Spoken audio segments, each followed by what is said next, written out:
Les faux documents que vous produisez à l'IRCC au ministère de l'immigration canadienne coûtent cher. Je dirais, coûtent excessivement cher.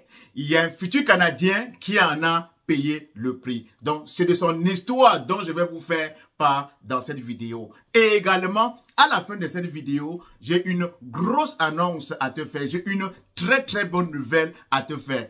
Tout ce que tu auras à faire, reste simplement scotché jusqu'à la fin. Et comme d'habitude, on se retrouve après le jingle. Stay tuned!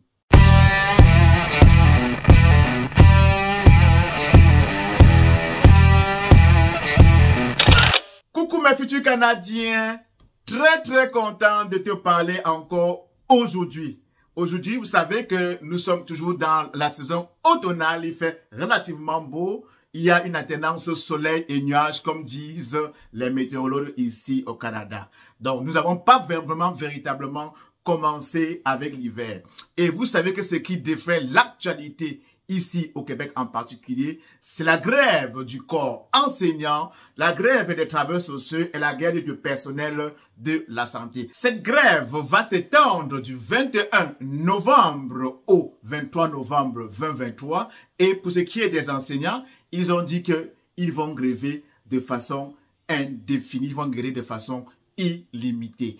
Que revendiquent ceux-ci? Ceux-ci revendiquent non seulement les meilleures conditions de travail, mais également qu'il faudrait qu'on puisse bonifier, qu'ils puissent qu'on revoie leur salaire à la hausse. Mais ce n'est pas ça le but de la vidéo. Si tu arrives sur cette chaîne pour la première fois, je me dois de me présenter. Mon nom à moi, c'est Elvis Marcelin, communément appelé par les amis, par les intimes, Bobis Marco, le maestro.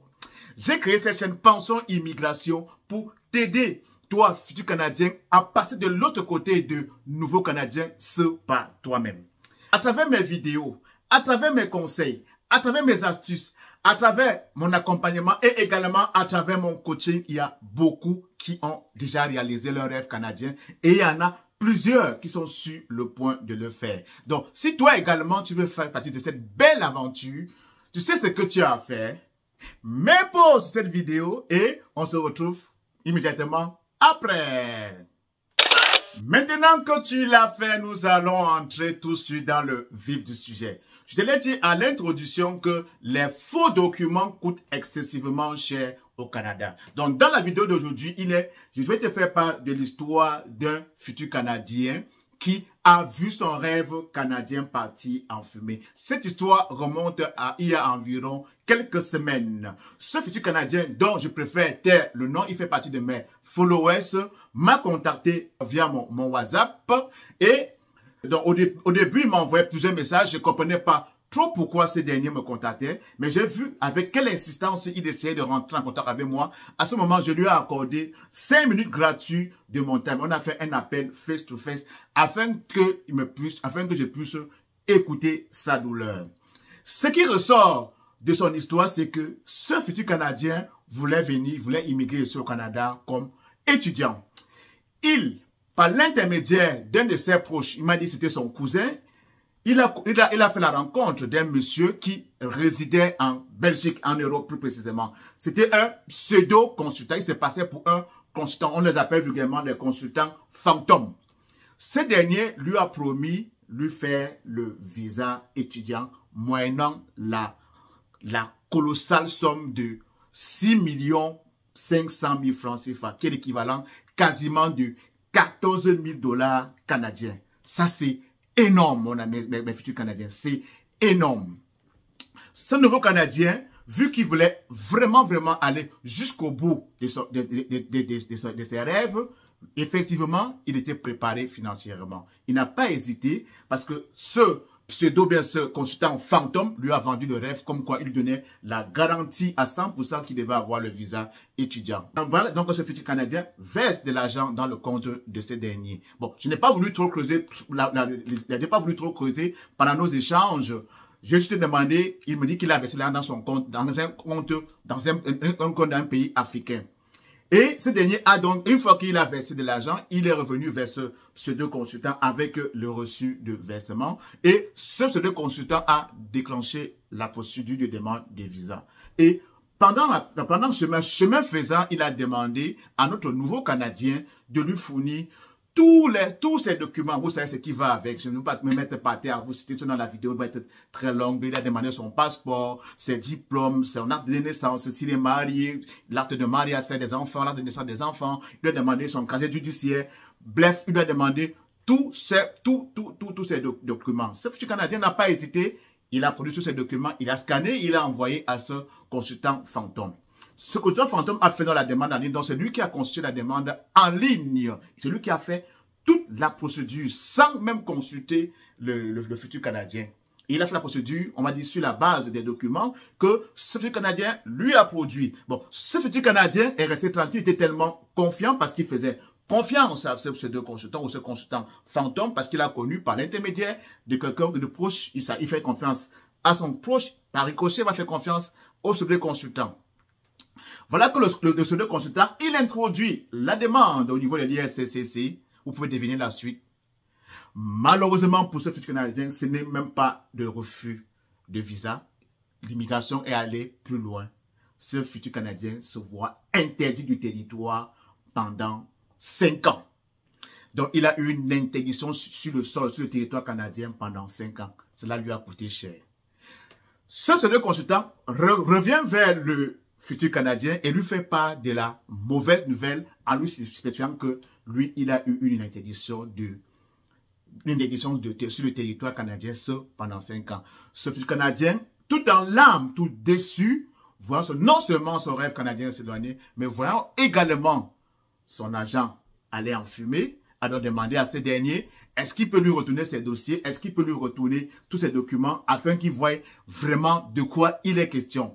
Ce pseudo consultant a refusé de lui fournir quoi que ce soit, même jusqu'au niveau de la lettre d'interdiction du territoire, il a refusé de montrer à ce futur Canadien. Donc, en ce moment où je parle, le futur Canadien, il est vraiment au vent, il ne sait quoi faire. Aux dernières nouvelles, il m'a dit qu'il a saisi la justice africaine pour porter plainte contre ce dernier. Bon, on se demande jusqu'où ça va aller parce que ce dernier réside en Europe, comme je vous ai dit tantôt, il réside précisément en Belgique et il refuse catégoriquement de collaborer, il refuse catégoriquement de fournir les documents, bref, les dossiers, les documents que ce dernier a introduits dans le dossier. Donc, ce futur Canadien revenant vers moi, il espérait que, passant par moi, je devais le mettre en contact avec soit un avocat, soit un consultant en immigration canadienne, afin qu'il demande à l'IRCC pardon de sa part pour qu'on puisse suspendre l'interdiction du territoire. À ma grande connaissance, je ne pense pas que c'est quelque chose qui soit faisable. Quand j'ai annoncé ça à ce futur Canadien, il me semble qu'il était très déçu de ma réponse, mais j'étais obligé de lui donner l'heure juste. Donc, c'est pour cette raison que vous voyez que je vous ai dit à l'introduction que les documents que vous produisez à l'IRCC, à l'immigration canadienne, faites très attention. Soyez le plus juste, soyez vraiment très proche de la réalité le plus possible. Donc, vous voyez comment ça a coûté. Il peut dire ça coûter cher à quelqu'un qui déjà se voyait devenu nouveau Canadien. Donc, futur Canadien, si te raconte cette histoire, c'est pas pour te faire peur, c'est pour te sensibiliser qu'il faut savoir à qui faire affaire. Il faut faire affaire avec des gens qui sont sur le terrain, avec des gens qui sont expérimentés, avec des gens qui connaissent le sujet. Ne confiez pas votre dossier à n'importe qui. Et d'ailleurs, via cette chaîne-ci, je vous dis que vous êtes capable de faire votre procédure d'immigration vous-même. Vous n'avez pas besoin de payer des millions ou bien des milliers de dollars à quelqu'un pour vous aider. Parce que, comme je vous ai tout dit, l'immigration canadienne est l'une des immigrations dans le monde entier où tout est écrit sur leur site internet. Que toutes les procédures sont écrites, c'est détaillé étape par étape sur internet. Il n'y a pas de vice caché. Donc, je ne comprends pas pourquoi est-ce que vous êtes incapable d'aller chercher l'information, vous asseoir sur votre ordinateur et sur votre bureau et faites votre procédure par vous-même. Ça vous permettra non seulement d'éviter l'état de maladie, parce que après ceci, vous pouvez tomber en stress, ou également d'éviter de dépenser beaucoup d'argent, au risque de vous faire arnaquer des colossales sommes comme ce futur Canadien. Donc, je mets ainsi fin à cette vidéo futur Canadien et l'annonce que je tenais à te faire, c'est celle qui va suivre tout juste après cette vidéo. Donc, reste tous scotchés jusqu'à la fin parce qu'il y a une très belle annonce à te faire comme je te l'ai promis à l'introduction.